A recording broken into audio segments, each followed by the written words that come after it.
이쟁아 오겨야지.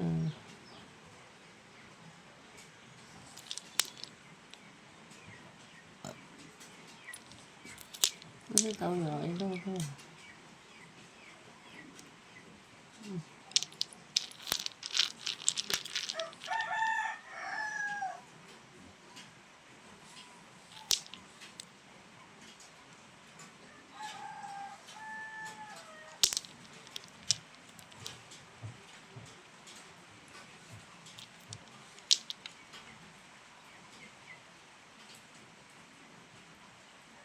송신송큰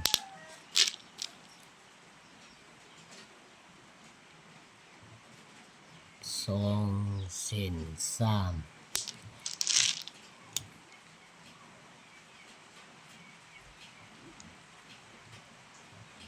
송신송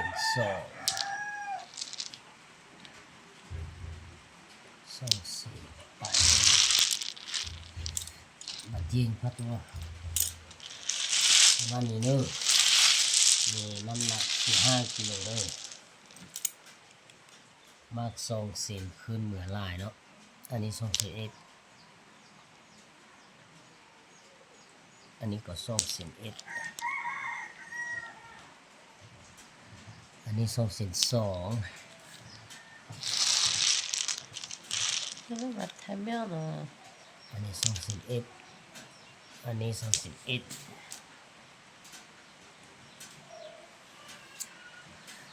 ความหนานี้3 มิลไปน้อยหนึ่ง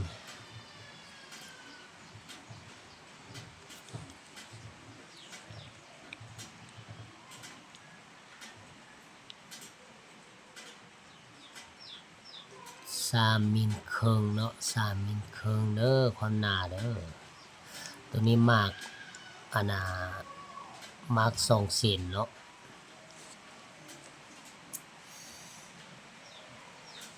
ตัวนี้ก็มาก2 เซนคือกันเนาะมาก2 เซน3 มิลปลายน้อยหนึ่งความหนาเด้อประมาณนี้เด้อประมาณนี้มีน้ำหนัก15 กิโล แล้วมันจะมีมักน้อยมีมักน้อยเนาะมันมีมักน้อยมักใหญ่มักน้อยสุดเป็นเซน7เนาะเซน7อันนี้มัก2 หู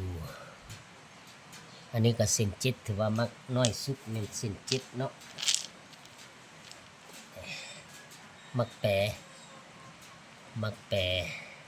กับเซน7คันแทกทางนี้เซน6 ครึ่งอันนี้มัก2 หูประมาณนี้